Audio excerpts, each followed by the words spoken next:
The Russian Defense Ministry is not shy about publishing footage of destroyed streets and residential buildings in the Kursk region, which Russian troops themselves destroyed. According to the General Staff of the Armed Forces of Ukraine, in just one day the Russians can strike the region with 15 aerial bombs, as well as carry out 165 artillery attacks on populated areas of the region. Returning to Kursk operation and why we are doing it. Did we pull back the Russian forces? We did. Then we transferred the war to the other side. We all know how the Russian Federation fights. They destroy, simply wipe out populated areas. Well, let's fight on their territory.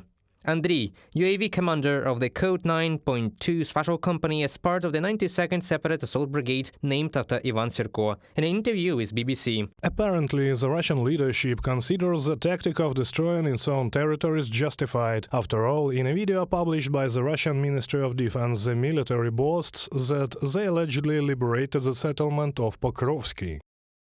The Russian Defense Ministry reported that it had forced Ukrainians out of the Pokrovsky hamlet, but there is a nuance. According to the 2010 census, only one person lived there, and the entire settlement is a piece of asphalt road with 2 residential buildings in the middle of the forest. From the publication of the Telegram channel Chet.ed. Russian propaganda Telegram channels claim daily that Russian troops are allegedly advancing further and further in the Kursk region. At the same time, some of them are already making excuses that the slowdown in advance is due to worsening weather conditions. As Politico notes, citing sources, Moscow currently does not have the strength to retake the Kursk region due to poor organization in the army and significant problems with logistics. There is nothing that would indicate to me that they are ready to make a serious play to retake Kursk, and I do not think they will be able to do so anytime soon. An anonymous Pentagon source in a comment to Politico.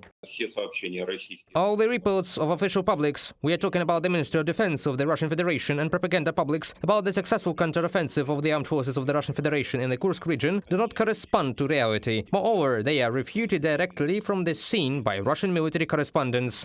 The Ukrainian army has controlled part of the Kursk region for more than 2 months. In September, the president of Ukraine said that the Ukrainian defense forces controlled over 1,300 square kilometers of the region. The Russian army soon tried to organize a counterattack but was unsuccessful. The Ukrainian armed forces continue to hold their positions. As Bloomberg reports, citing sources among American officials, the Ukrainian military may continue to control part of the Kursk region for several more months. In their opinion, this may become an important factor in future negotiations between Kyiv and Moscow, reported by Serhiy Kulyas, Nikita Skoblikov, UATV News.